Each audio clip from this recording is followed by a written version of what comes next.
Hola a todos, bienvenidos al webinar Coronavirus y el control de infecciones. Un placer saludarlos. Esta iniciativa es organizada por la Red de Educación Médica Continua y EBIMED en la antesala del curso online Prevención y Control de Infecciones, Análisis de Situaciones Problema. Mi nombre es Lea Neiro y como parte del equipo de EBIMED les agradecemos a todos los que nos acompañan en esta transmisión en vivo, que es de mucho interés ante la pandemia por COVID-19 generada por el coronavirus SARS-CoV-2. Tenemos en línea a los especialistas, el doctor Patricio Nerselles, conectado desde Chile, y a la magíster Paula Brenner, también conectada desde Chile, ambos coordinadores académicos del curso Prevención y Control de Infecciones. Un placer saludarlos. Hola, hola a todos. Hola, hola a todos, un gusto saludarlo y qué bueno que estemos todos reunidos acá discutiendo este tema de alto interés en control de infecciones. Para los que nos acompañan en línea, les comento que el doctor Patricio Nerselles es microbiólogo clínico, certificado en control de infecciones, profesor adjunto de la Facultad de Medicina y director del Magíster de Infecciones Intrahospitalarias de la Universidad de Valparaíso en Chile. Es médico asesor en IAS de Clínicas Valparaíso y Los Carreras y expresidente de la Sociedad Chilena de Control de Infecciones y Epidemiología Hospitalaria. Por su parte, la profesora Paula Brenner es enfermera epidemióloga, profesora de la Universidad de Valparaíso y la Universidad Mayor de Chile, magíster en ciencias médicas, con mención en infecciones intrahospitalarias y epidemiología hospitalaria, certificada además en control de infecciones en la APIC de Estados Unidos y es presidenta de la Asociación Latinoamericana para el Control de Infecciones, ASLACI. Ambos, tanto Nerselles como Brenner, son integrantes del grupo de respuesta rápida frente a epidemias de la Organización Mundial de la Salud. Sin más preámbulo, los dejamos entonces con una breve introducción por parte de la profesora Paula Brenner.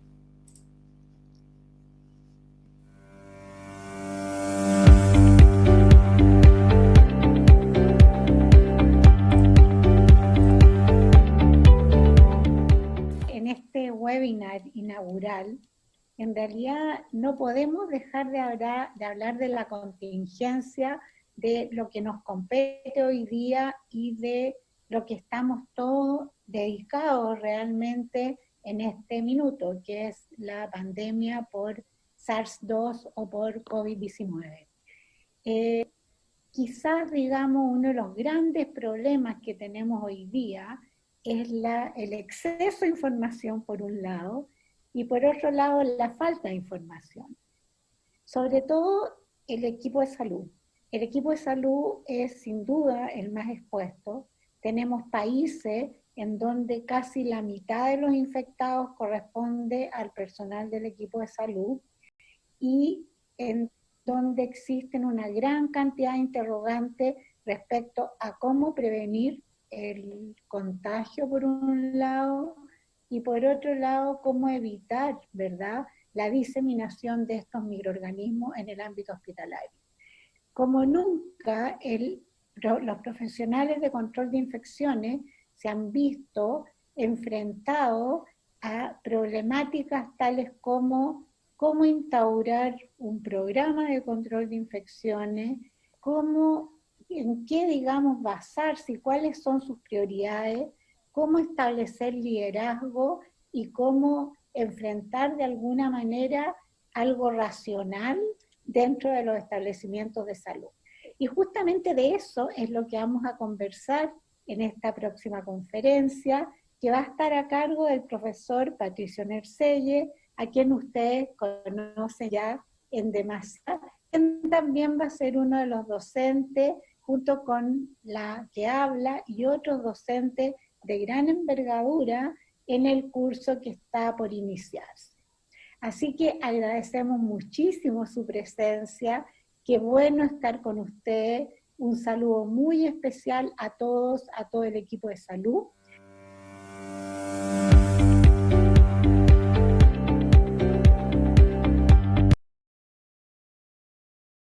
Gracias a la profesora Paula Brenner por estas palabras introductorias. Los dejamos entonces a continuación con la conferencia impartida por el doctor Patricio Nerselles, Coronavirus y el desafío para el control de infecciones. Nos reencontramos al término de la conferencia para tener un intercambio. Los invitamos a que posteen en el chat habilitado al costado derecho de la página sus interrogantes y comentarios, que con gusto los especialistas en línea les estarán dando devolución al término de la conferencia.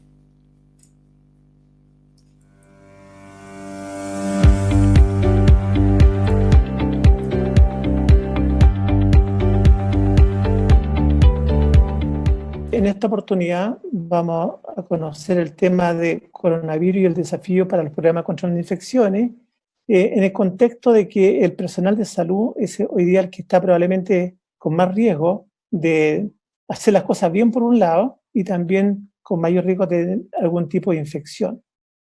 Vamos en pocos minutos a revisar, por ejemplo, el impacto de la pandemia actual, en qué va. Esto es muy dinámico porque va cambiando de día a día. Los desafíos que tienen los programas de control de infecciones, cuáles han sido los obstáculos en la atención de pacientes y cómo, como grupo, como programa, podemos enfrentar estas dificultades. Veamos algunos números respecto a la pandemia. Al 5 de abril ya se habían detectado más de 1.200.000 casos a nivel mundial y además ya con 68.000 fallecidos. Esto en los últimos días va cambiando, va aumentando de día en día. Han cambiado también el orden de los países, como ustedes ven ahora está liderando Estados Unidos con número de casos.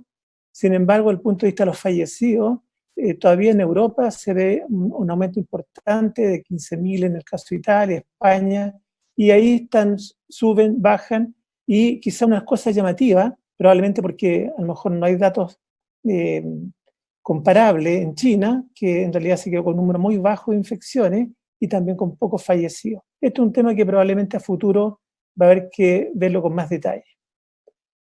¿Cuál ha sido el impacto en el personal de salud? Y aquí hay que hacer la salvedad que estos datos están sacados básicamente de la prensa, tanto de prensa escrita como de televisión. Y así es, por ejemplo, en España, de un total de 5.400 contagiados en el personal de salud, fíjense que corresponde al 14% de todos los casos, con algunos fallecidos, probablemente son más que algunos, pero eso es lo que está reportado. Y ya muy inicialmente, dentro del mes de marzo, se reportaba que había mucha escasez de elementos de protección personal y que ha sido un tema hoy día a nivel del mundo. En Italia, 2.639 contagiados, corresponden al 8,3% de los casos y también con fallecidos, y también se repite la falta de insumos y elementos de protección personal. Hay un dato de Francia que solamente en París habrían 400 funcionarios contagiados con 5 fallecidos. Los reportes de China son de 3.300 contagiados, pero no hay información actualizada desde el mes de febrero. En Chile, el Ministerio de Salud algunos días atrás mencionó que había más de 200 contagiados, probablemente un poquito más si es que se, digamos, agregara la información del sector privado, y correspondería un poco más del 5% de los casos detectados, y por el momento no hay reportes de funcionarios fallecidos. Holanda, con estudios parciales que corresponden al 6,4% del total de los casos notificados, y quizás lo más llamativo, por lo menos detectado en la prensa, es que por lo menos en Ecuador habría entre el personal de salud más de 1.600 funcionarios contagiados, y fíjense que casi corresponde a la mitad del total de los casos notificados, y habrían ya fallecido. Pero como le digo, toda esta información probablemente va a ir sufriendo cambios en los próximos días. Ahora, ¿cuáles han sido los obstáculos que le ha tocado enfrentar al personal de salud? Entre otros. Claramente había una sobrecarga en los servicios de urgencia y también en la atención de pacientes críticos, dado justamente este pequeño porcentaje que requiere ventilación mecánica y que ha presionado justamente estas unidades. Se ha visto hacinamiento, sobre todo en lugares de, digamos, de atención de urgencia y probablemente también en unidades de crítico. Falta personal. Y aquí está lo crítico, porque la falta personal se ha visto tanto por funcionarios que están enfermos con coronavirus, pero también con todos los 5 o 10 contactos que han debido hacer también cuarentena para evitar su difusión. La falta de insumos, claro, sobre todo los elementos de protección personal, en algunos lugares también falta ventiladores mecánicos, y vean ustedes en los dos casos anteriores cómo se agudizaba el ingenio en cada país para que se fabriquen también localmente nuevos equipos, por algún lado mascarillas, por otro lado también ventiladores mecánicos de distintos tipos, justamente para suplir esta emergencia. También, y probablemente por tratarse de una infección totalmente nueva desde el punto de vista epidemiológico y clínico, ha habido mucha improvisación en la atención y probablemente en algunos casos falta de liderazgo también, probablemente atrasos en la toma de decisiones y probablemente porque ni un país estaba preparado para esta emergencia. De hecho, probablemente a la gran mayoría de los países digamos, enfrentó el problema sin estar ni con equipos, ni con insumos y menos con capacitación del personal. El otro problema importante en esta época, a través de las redes, es el exceso de información de medidas sin evidencia y cómo con tanta rapidez van difundiéndose estas, digamos, informaciones que a veces traen más problemas que soluciones. Y básicamente todo esto tiene que ver con el desconocimiento de las características de este nuevo virus. Y probablemente esto va a durar bastante tiempo hasta que se logre controlar la pandemia. ¿Qué ha pasado en los programas propios de cada centro de salud? Primero que ha faltado evidencia de buena calidad, porque probablemente más allá de las precauciones estándares y las de contacto y gotita, el resto de las recomendaciones están basadas fundamentalmente en racionalidad, algunas, opinión de expertos, las más probablemente, y también de experiencias personales o de centros de salud. Hay gran cantidad de expertos hoy día, increíble en la televisión como la cantidad de gente que hoy día opina con y sin conocimiento, o sea, tanto personas de salud como personas en realidad que son fuera del sector salud. La información ha ido cambiando, de hecho, hasta de día en día, un día hay que hacer cosas, otra no hay que hacerlo, o viceversa, y por tanto esta información que ha sido cambiante, fundamentalmente porque aparece distinta información o porque aparecen contingencias diferentes, por ejemplo, en cuanto a los insumos, también ocasiona mucho temor en el personal que está enfrentando el problema, que está enfrentando la dificultad diaria, obviamente no sabe a veces a quién seguir y probablemente se han hecho cosas innecesarias y probablemente mal también. También el otro tema tiene que ver con la falta de claridad de quiénes tienen que cumplir cuarentena y por cuánto tiempo. ¿Cuándo una persona se puede liberar de la cuarentena? 2 semanas, algunos dicen 3, y por cuánto tiempo y en base a qué elemento. Y lo otro probablemente que ha pasado también en muchos hospitales y clínicas, la ausencia de una vocería única respecto a las instrucciones. Una persona, y probablemente tiene que ver con el desconocimiento que todos tenemos de los detalles de esta enfermedad, no hay una sola voz que diga las cosas que hay que hacer en cada lugar. ¿Qué evidencia podemos mostrar respecto a los elementos de protección personal? Claramente se sabe hoy día que se transmite por gotita y esto implica entonces que la distancia mínima es entre 1 metro, algunos dicen 1,5 metros, y que se transmite también por superficie, o sea, también por contacto.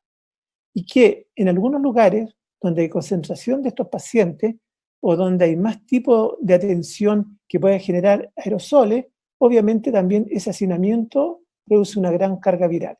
Y en esto por lo menos hay coincidencia en las guías del CDC y también de la Organización Mundial de la Salud.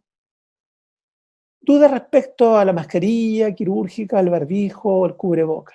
Ahora, claramente, el tipo de atención o el tipo de la mascarilla va a depender fundamentalmente del tipo de atención.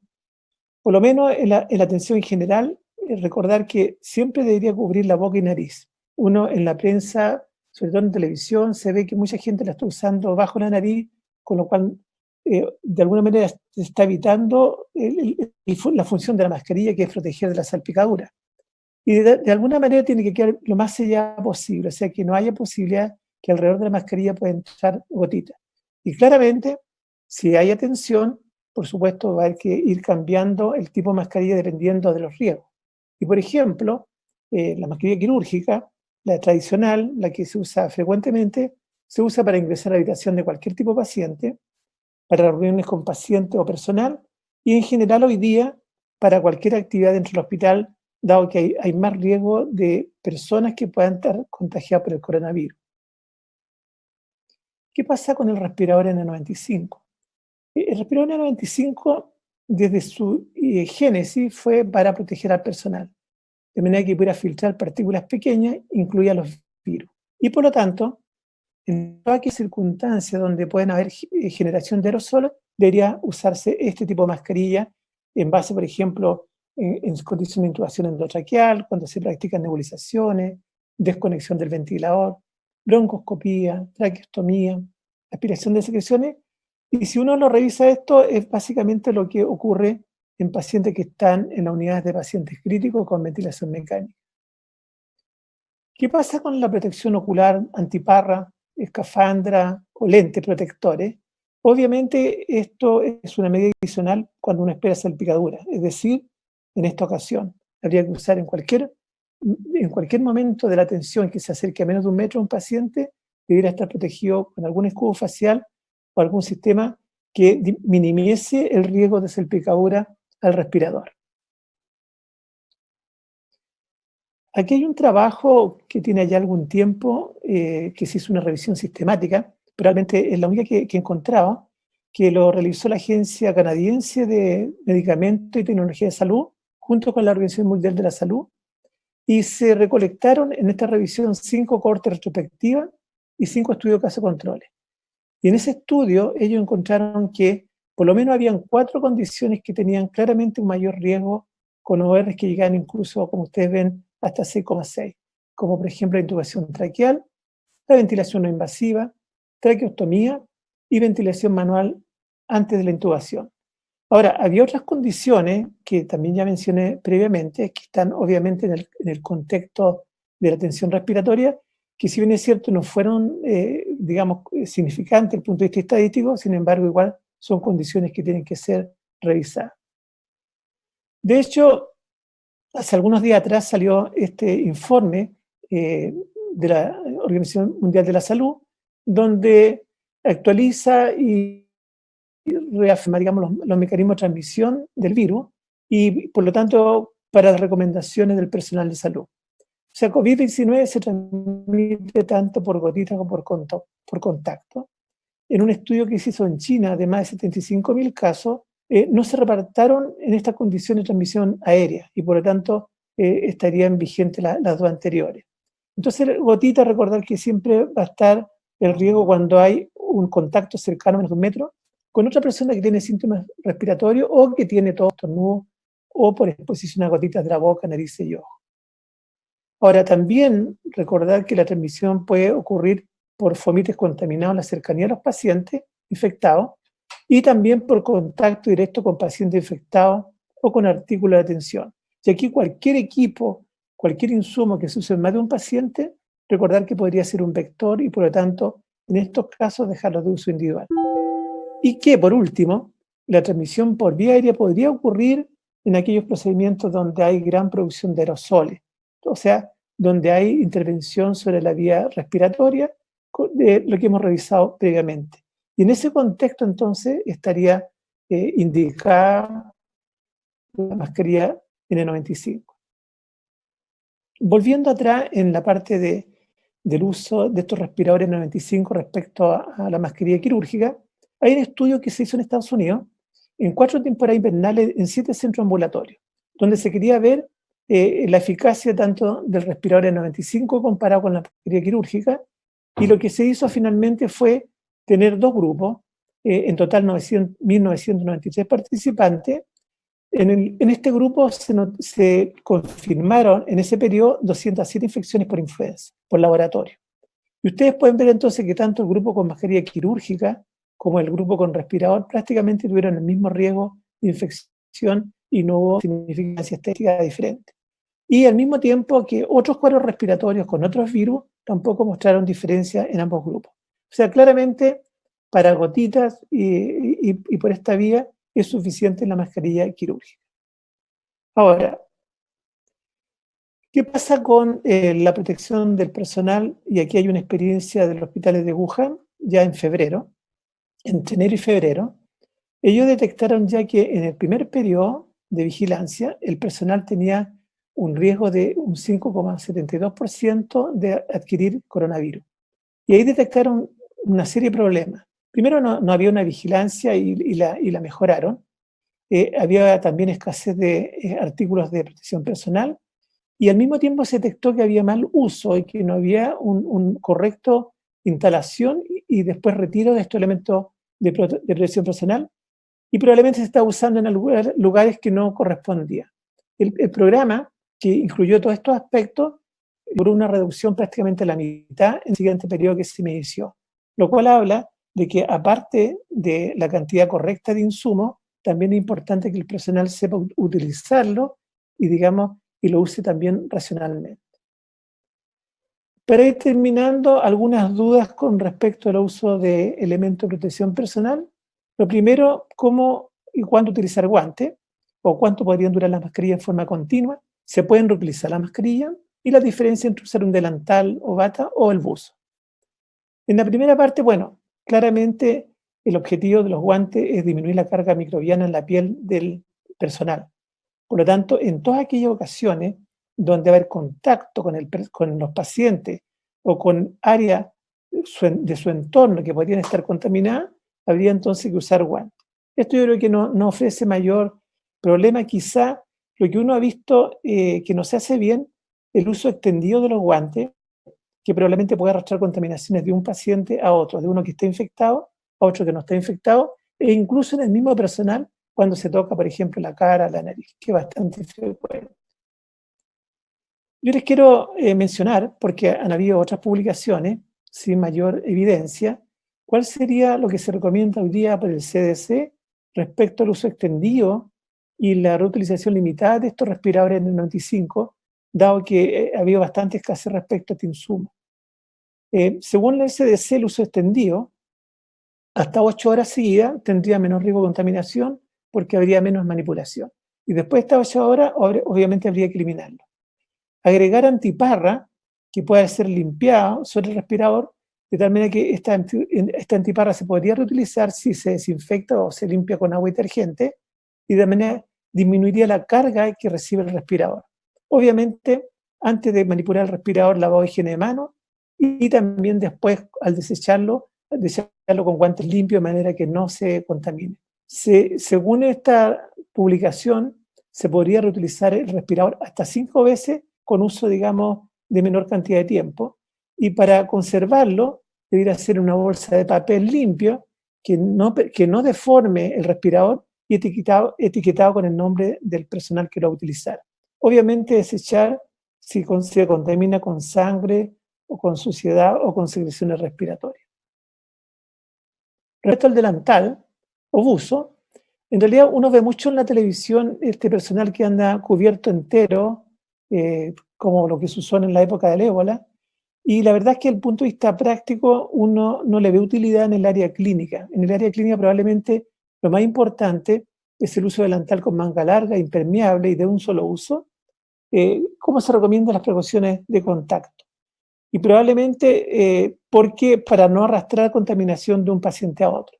Ahora, en el caso de los que usan buzo, probablemente su utilidad está más bien en el ambiente externo, digamos, fuera de las instituciones, más bien para protección del personal que tiene que realizar labores de aseo o desinfección.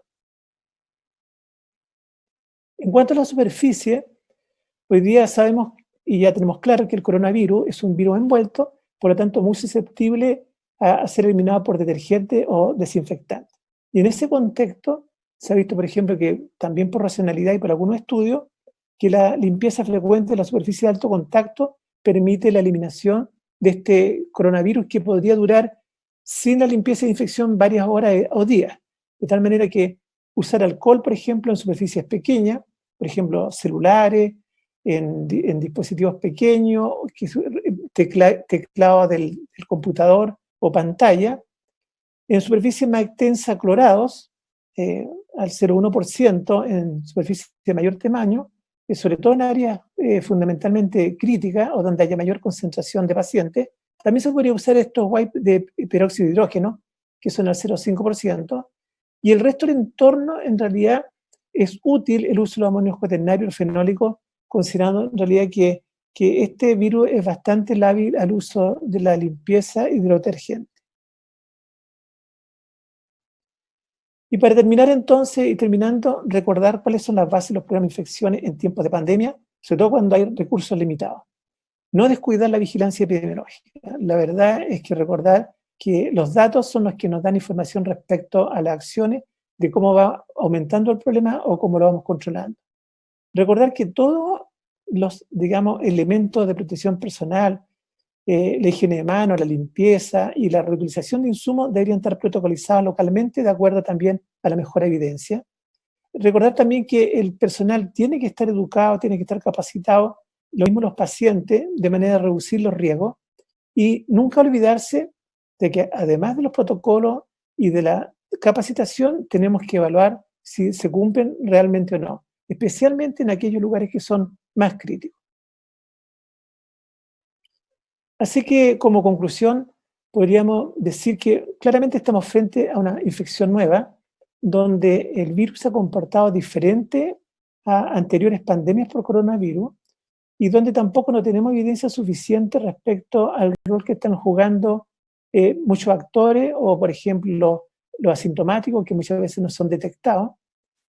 Ya tenemos claridad que se transmite hacia el personal, y cosa que no había ocurrido, por ejemplo, en la pandemia de influenza. Aquí claramente hay mucho más riesgo, porque además no tenemos vacunas y por tanto no tenemos inmunidad. Por otro lado, mundialmente, como es una pandemia, nos hemos visto enfrentados a una escasez de insumos, a reutilización de insumos, también a falta de personal, tanto por enfermedad como por cuarentena, y porque hay grandes controversias todavía respecto al manejo de algunos temas. Recordar que esto es una tremenda oportunidad para que el control de infecciones asuma el liderazgo, que le corresponde siempre dentro de la institución de salud. Ahora, claramente el liderazgo va a estar relacionado con, primero, tomar buenas medidas, o sea, relacionadas con evidencia, y también en forma oportuna, probablemente adelantarse en base al conocimiento previo de cómo hay que hacer las cosas, y siempre evaluar el cumplimiento de estas medidas. Pero también al mismo tiempo no olvidarnos que hay otras infecciones, además del COVID-19, hay otros pacientes que están en ventilación mecánica por otras razones, hay otros pacientes que están también con dispositivos venosos, urinarios, probablemente cirugía, y tenemos también que seguir supervisando que se cumplan las medidas. Probablemente este problema va a durar bastantes meses, no sabemos cuánto, y tanto no debemos perder energía. Recordar que el personal de salud es el más importante en este momento para disminuir fundamentalmente la letalidad y la transmisión intranosocomial.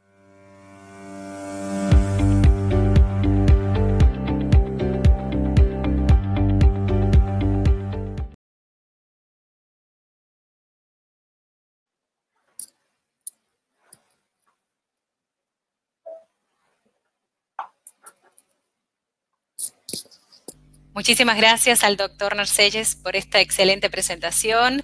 Le damos la bienvenida a todos los colegas que se han sumado a esta transmisión en vivo del webinar sobre el coronavirus y el desafío para el control de infecciones. Tenemos muchísimos saludos desde distintas partes de nuestro continente, desde República Dominicana, Colombia, Ecuador, Argentina y muchos más. También hay muchas preguntas en el chat. Hay mucho interés, vamos a comenzar por algunas de ellas. En este caso, una que nos reportó Maite Hernández desde Chile en un formulario que estuvimos publicando en la previa del evento. Ella pregunta sobre el test rápido versus la muestra sanguínea para coronavirus, sobre la sensibilidad, si sirve como método para dar alta. Creo que me tocaría a mí, bueno, gracias por la pregunta. Hoy día hay que considerar que los test tienen doble función. Los test de PCR, donde uno detecta el genoma del virus, fundamentalmente son de diagnóstico precoz y rápido para tomar decisiones y por tanto es un paciente que está contagiante.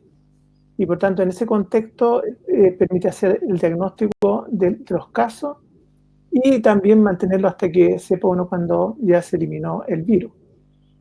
Por otro lado, tenemos otro tipo de test que miden la presencia de anticuerpos, tanto anticuerpos de respuesta rápida como de respuesta tardía, o sea, la IgG y IgM. Y en ese contexto, básicamente, estos test de inmunoglobulina sirven para detectar población que estuvo expuesta al virus y que generó respuesta. Por lo tanto, tienen un uso diferente.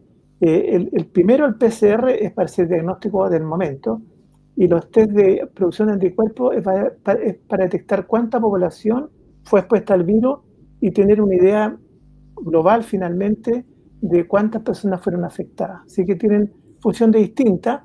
Hoy día se están complementando ambos y yo diría que básicamente esa es la manera de enfocar este uso de estos tests.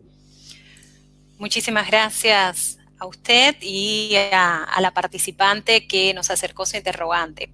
Por acá tenemos una pregunta que fue formulada también en la previa. ¿Cuál es el manejo de casos sospechosos en neonatos?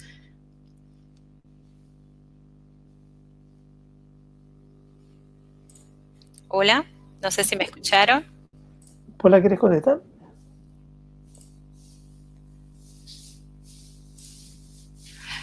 Paula probablemente tenga apagado su micrófono porque no se le escucha. Ahí, ahora me escuchan, Excelente. ¿no? Sí. No, es que si es que esto se trata de manejo clínico, acuérdense que esta es una conferencia fundamentalmente dirigida a la prevención. En todo caso, hay varias preguntas en el chat respecto a neonatología.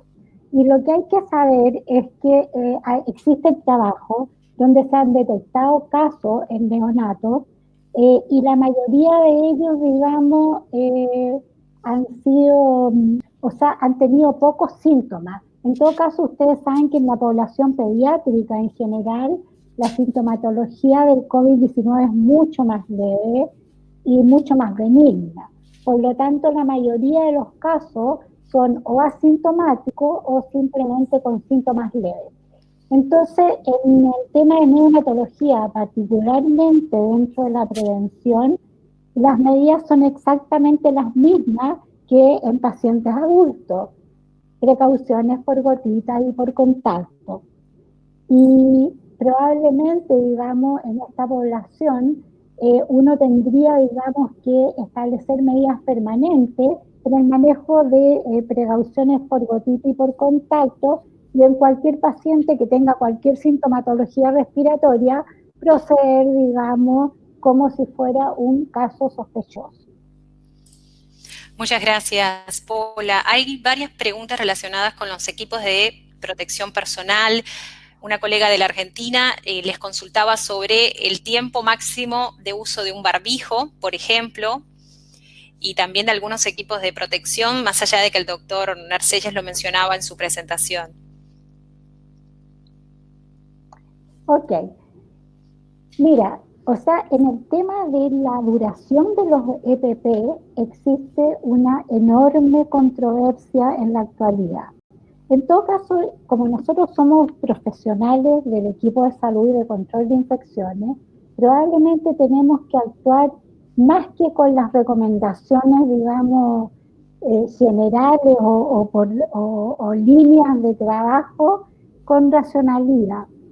Entonces, ¿cuál es la racionalidad en el uso extendido de los EPP? Primero, digamos, que no estén contaminados. O sea, en el momento que estén contaminados o que haya faltado materia orgánica o tenemos que eliminarlo, sea N95 o sea mascarilla quirúrgica. Para cualquier elemento de protección personal, el hecho de estar alterado, ya sea por humedad o por cualquier otro factor, significa que hay que descartarlo. En el caso de la mascarilla N95, también cualquier alteración del sello significa que hay que descartarla. Ahora, el gran problema, digamos, y donde existen muchas opiniones, si es que uno, digamos, podría guardar la mascarilla N95 en un procedimiento que genera aerosoles, porque en este momento ustedes saben que la mascarilla N95 se recomienda básicamente para los generadores de aerosoles. Si en ese caso, si yo, por ejemplo, estoy intubando un paciente, o si es que estoy, digamos, en un procedimiento de aspiración, en ventilación mecánica, o un procedimiento que genera aerosoles, en ese caso yo podría usar la mascarilla y luego, digamos, guardarla en una caja y volverla a usar. Existen muchas, digamos, recomendaciones y entre ellas también las recomendaciones nuestras del Ministerio de Salud, que realmente si es que hay riesgo de aerosoles no deberían reutilizarse. Ahora, el uso extendido, sí, existen recomendaciones que se pueden usar hasta 8 horas, sin embargo, también hay que tener presente que es muy difícil usar, digamos, en una jornada de 8 horas la mascarilla N95 sin que moleste, ¿verdad? Entonces yo creo que la recomendación general y lo más lógico es que utilicemos la mascarilla N95 mientras estamos en la jornada de trabajo y la podemos tolerar, ¿verdad? Y que en cualquier momento que esto, digamos, se contamine, tenemos que desecharla. Ahora, el otro tema, y que también hubo varias preguntas, es con respecto a la reutilización de las mascarillas N95. Recientemente la FDA aprobó 3 tecnologías para reutilizar mascarillas N95, dado, digamos, que en este momento hay una falta de insumo probablemente en todos nuestros países. Las tecnologías que aprobó fueron vapor de peróxido de hidrógeno, estéril, digamos, que es un sistema que tiene de alguna manera un componente húmedo, y otra, o sea, son 2 tecnologías, una es Serrat, digamos, ASP, la otra es una Batril, que nosotros no la tenemos, por lo menos en Chile, y la tercera entonces es estéril. Ahora, esto es una controversia tremenda.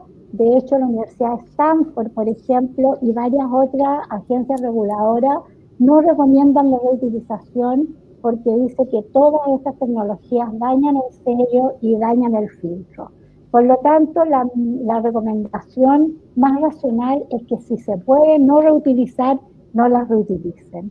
Y si es que por una, digamos, una causa mayor las tienen que reutilizar, utilicen estas tecnologías aprobadas y no más de 2 reutilizaciones, que es lo que se recomienda.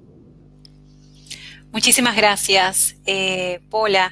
Había un participante en línea que compartió un artículo referente a la contaminación o transmisión del virus a través de las heces fecales. ¿Tienen ustedes alguna referencia sobre esto? Es cierto, desde la epidemia del SARS anterior, ya se había establecido que las fecas podrían transmitir el virus. Ahora, es un área, digamos, potencial de transmisión. Ahora, comparado con las secreciones respiratorias, por supuesto que pasa a tener menor importancia. O sea, existe el riesgo, pero el riesgo más importante en este momento de la atención tiene que ver más bien con las secreciones respiratorias. Muchísimas gracias. Acá les comparto otra interrogante sobre los test rápidos. Hay algunas dudas. Dice que si cree usted que se deben aplicar. Lo preguntaban antes, los estudios de producción de inmunoglobulina. Sí, tienen su lugar en la pandemia, básicamente para estudiar la población que fue, digamos, que ya se contagió y que generó respuesta. O sea, en el fondo para saber de alguna manera la prevalencia. Y básicamente eso lo están usando los países para saber, porque como no se puede testear a todos con el PCR, por lo menos para tener una idea poblacional, cuánto fue el impacto de la infección, o sea, cuánta población fue afectada. Muchísimas gracias. Acá en este caso Carlos Fabián dice que con respecto a la desinfección post-retiro de órbito, ¿cuánto sería el tiempo recomendado de espera de acción del desinfectante en las superficies? Bueno, tal como lo mencionó Patricio, los virus envueltos son sumamente susceptibles, digamos, a cualquier desinfectante. Por lo tanto, en realidad en el tema de las superficies, que eso entendí que era la pregunta, a ver, déjame mirarla ahí, o si retiro, en el tema de los óbitos, ok. En realidad no hay que esperar nada, o sea, la verdad es que hay que hacer una buena limpieza, aplicar desinfectante, en este caso pueden ser clorado o como mencionó Patricio, wipes de peróxido de hidrógeno y simplemente eh, será, no sé, 5 minutos, pero no mayormente, no mayor que eso. Los desinfectantes actúan muy rápido en este caso. Yo tengo una pregunta de... ¿Sí? Disculpa. También en las preguntas que llegaron por, digamos, el formulario, habían varias preguntas respecto al manejo de cadáveres. Ahora, acá también la racionalidad en este caso es por secreciones que podrían quedar en los cadáveres, ¿verdad? Y que podrían pasar a las personas que las manipulen.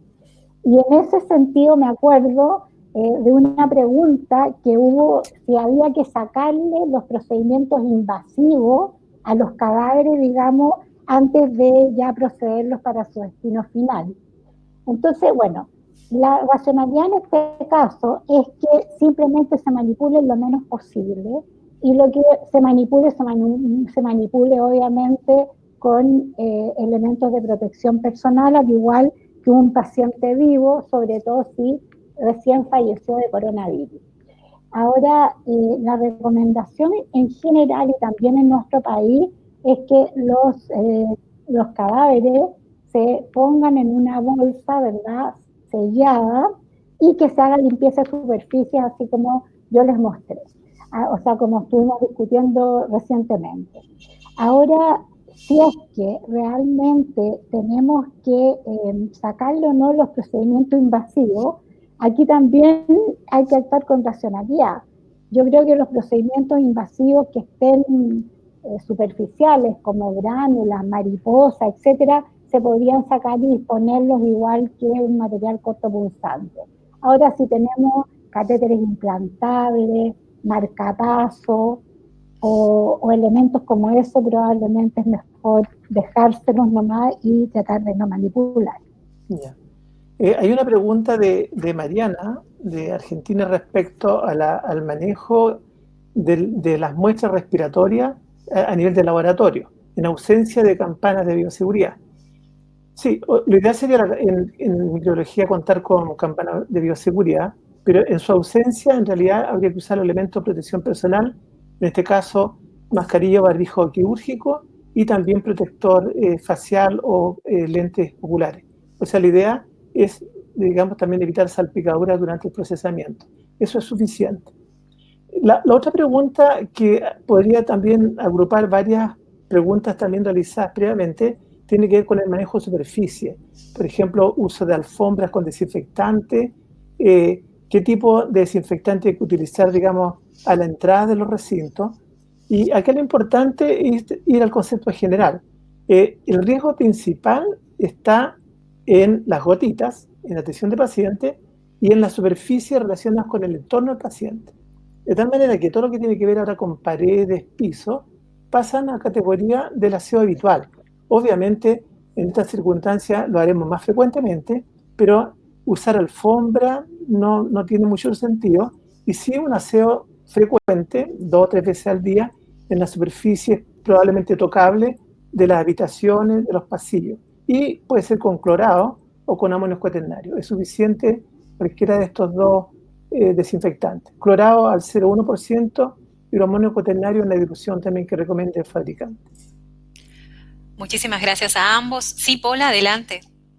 Sí, yo quería complementar respecto al uso de mameluco, gorro y protectores de calzado, ¿ya?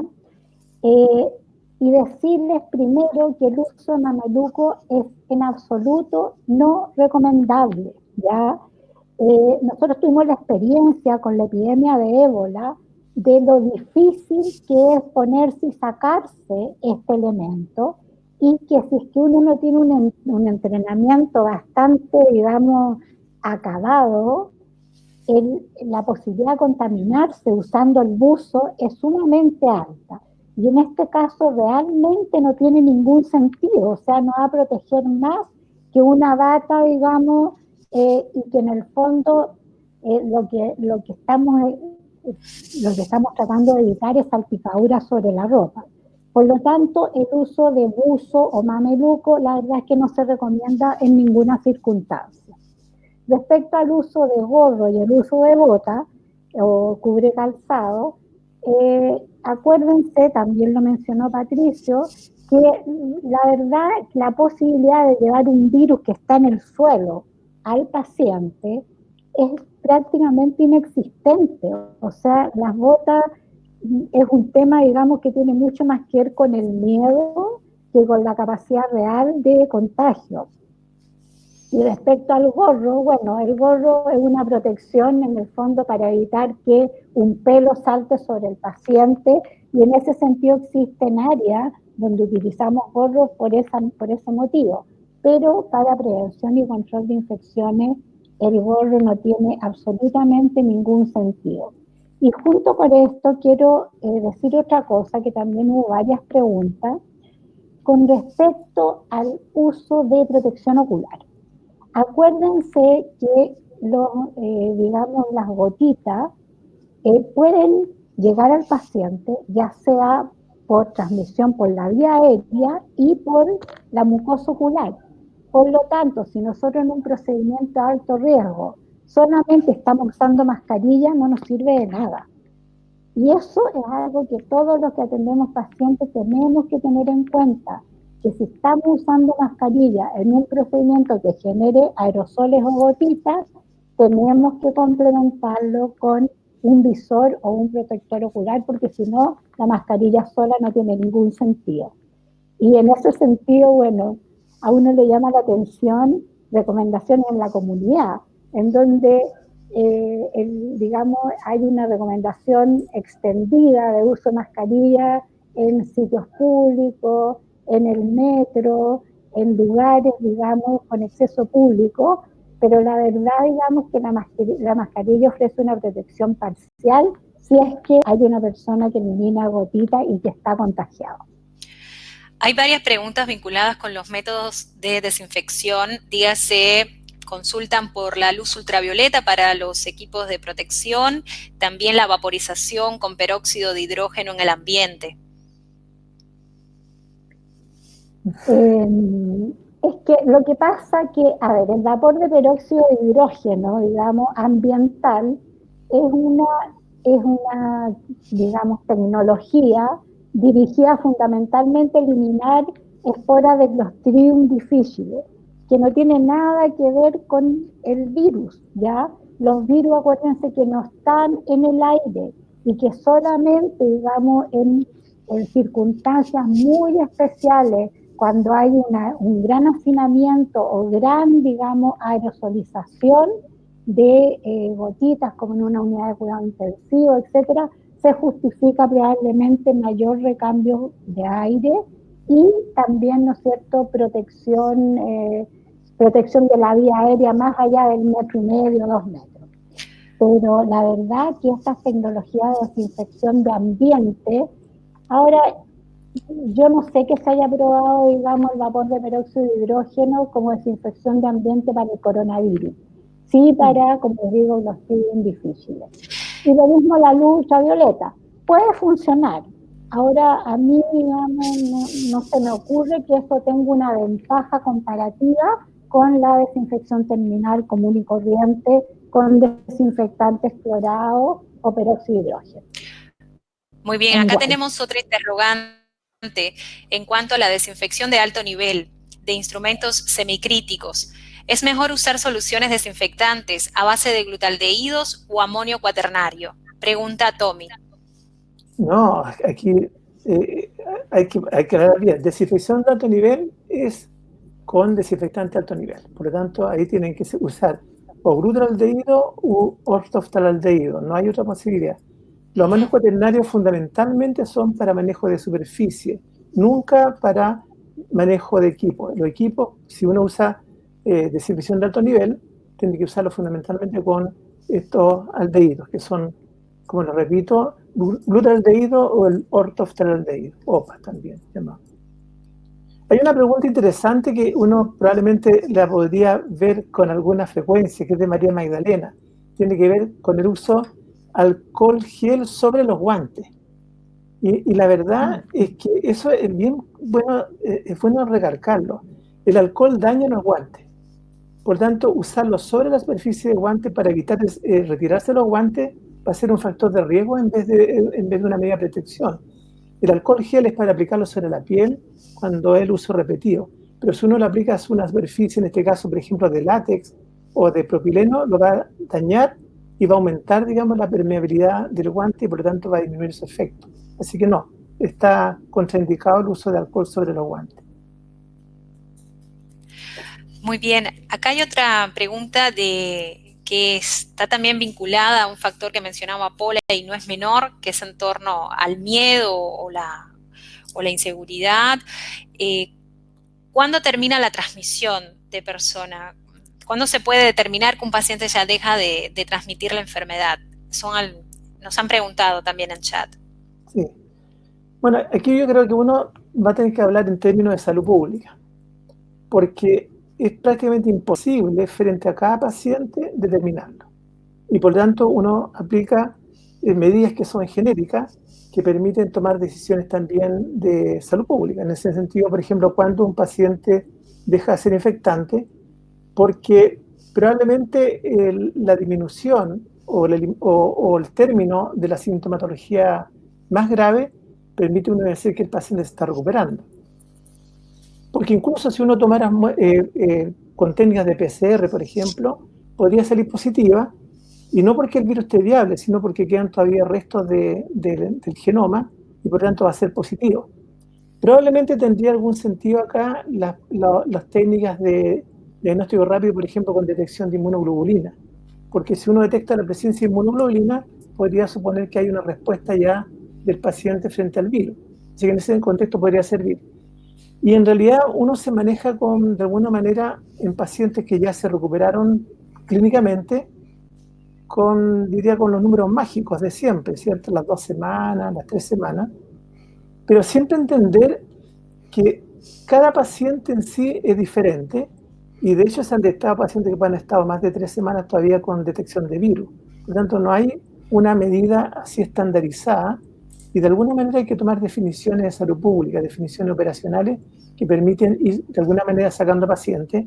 Obviamente un paciente dado de alta, después de haber estado hospitalizado con ventilación mecánica, uno le va a decir sin duda que siga todavía en su domicilio en cuarentena, porque todavía probablemente va a estar con algún riesgo de diseminar todavía virus. Así que hoy día es prácticamente imposible decir a certeza en cada paciente cuando uno dice que ya está totalmente libre de ser contagiante. Muy bien, estamos entrando ya en los minutos finales de este webinar conversatorio. Hay unas cuantas preguntas posteadas. Yo creo que sería oportuno, ya que varias están relacionadas con la falta de insumos en varias localidades de nuestro continente, incluso de Europa también, recomendaciones que ustedes puedan dar desde la prevención y el control de infecciones, lo indispensable, digamos, qué tener en cuenta ante una situación de escasez de recursos. Bueno, yo creo que todos nos hemos criado en situaciones de escasez. O sea, los que hemos llevado más tiempo trabajando, hemos aprendido en realidad a usar de mejor manera los recursos. Y en ese sentido, ya Paula y en la presentación hemos dado algunas recomendaciones. En situaciones de escasez probablemente quizás lo más importante sea extender el uso de algunos recursos. En ese sentido, ya lo decía Paula también, la mascarilla quirúrgica, extenderla a su uso en la jornada hasta que esté húmeda y por lo tanto ya deje de ser útil. Lo mismo ya también se mencionó respecto a los respiradores N95, también extender su uso hasta donde sea posible. Ahora, respecto a otro insumo, uno también podría pensar, por ejemplo, que un delantal que digamos, se supone que es único para cada atención, en una situación de una cohorte o de un servicio donde está solamente hay pacientes con coronavirus, uno podría también tener ese delantal por más tiempo, extender el uso. Ahora, yo entiendo que esta pregunta va orientada más bien a qué pasa con la confección de barbijo o de mascarilla. Y eso probablemente yo creo que no debiera entrar en la atención de los pacientes. Yo creo que eso son recomendaciones que obviamente van a ser útiles entre no usar nada y usar alguna mascarilla preparada en forma artesanal.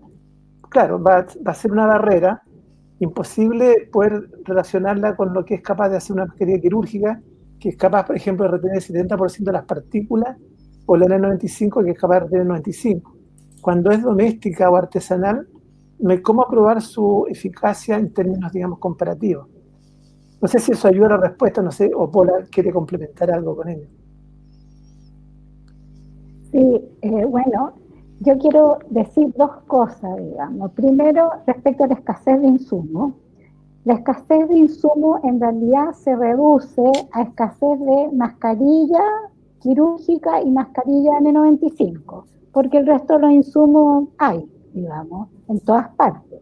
Por lo tanto, digamos, se reduce a eso y bueno, y en el ámbito clínico se reduce en algunas partes a escasez de ventiladores en los establecimientos y necesidad, ¿no es cierto?, de categorizar pacientes a ver quiénes van a ventilación mecánica y quiénes no, por, digamos, escasez de ventilación mecánica.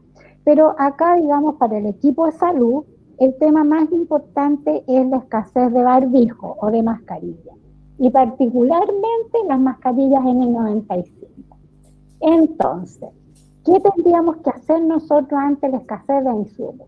Primero que nada, priorizar a quienes se les va a dar mascarilla N95 y a quienes se les va a dar mascarilla quirúrgica y a quienes se les va a dar mascarilla, digamos, de baja eficiencia, por decirlo de alguna manera, que hay más que las otras, ¿verdad? Y yo creo que ese es el primer trabajo de los profesionales de control de infecciones, porque en realidad, o sea, y yo se los quiero decir con, digamos, haciéndome responsable de lo que estoy diciendo, en muchos casos el uso de mascarillas es innecesario y solamente se está usando en el fondo un poco para bajar el miedo y para dar una sensación que la gente se está cuidando. Pero el distanciamiento social, realmente no, la mascarilla no protege más a una persona que está a una distancia de 1,5 metros o 2 metros. Por lo tanto, para instancias en donde yo no voy a atender pacientes, basta con una mascarilla de cualquier tipo. Eso es lo que les quiero decir. Entonces, en el establecimiento, en el hospital, prioricemos. Démosle mascarillas quirúrgicas a quienes atienden pacientes, procedimientos de bajo riesgo, por decirlo de alguna manera, y las mascarillas N95, que son muy pocas, esas dejémoslo solo para procedimientos que eran en realidad aerosoles. Por lo tanto, digamos, yo creo que eso es lo primero que tenemos que hacer. Ahora, otra cosa que yo les quiero decir, y que a lo mejor tiene relación con esto, es que en momentos de pandemia las directrices tienen que ser claras. Hoy día, en realidad, yo creo que en todos los países las directrices son horrorosas, porque cambian todos los días, porque no son específicas, porque son controvertidas, y hoy día las personas, a lo mejor, digamos, en un tiempo de endemia o de un tiempo, digamos, normal, por decirlo de alguna manera, nosotros podemos pensar, racionalizar y decir, ya le ponemos el otro, etc. Pero acá no. Acá los comités de infecciones tienen que poner las directrices y directrices claras y decir, en estos casos vamos a hacer esto, en estos casos vamos a hacer lo otro, en estos casos vamos a hacer los otros. Y todo ir en la misma dirección, porque si cada uno hace otra cosa, o las directrices son, incluso ustedes ven en los mismos ministerios, que dentro de los ministerios un grupo recomienda una cosa, el otro recomienda otra, ahí lo único que causa es confusión y más miedo en el personal, que es lo que queremos evitar. Muchísimas gracias, Paula, y a todos los participantes en línea. El evento estaba previsto para 60 minutos. Muchísimas gracias. Ha sido imposible contestar la magnitud de preguntas, pero les estamos comentando que el próximo 22 de abril iniciará el curso Prevención y Control de Infecciones, donde los docentes en línea, el doctor Patricio Nerselles y la magíster Paula Brenner, son los coordinadores académicos. Sería un placer contar con la participación de ustedes en los foros de discusión, donde tendrán acceso a materiales especializados diseñados específicamente para esta iniciativa de educación online, y también esperamos poder continuar el debate en los foros. A usted, Patricio, Paula, muchísimas gracias por compartir. Oh, encantado, gracias por la participación de todos los que hicieron preguntas. Ojalá que más adelante podamos juntarnos nuevamente para seguir conversando. Gracias. Un gusto de nuevo. Hasta luego entonces y hasta un próximo encuentro.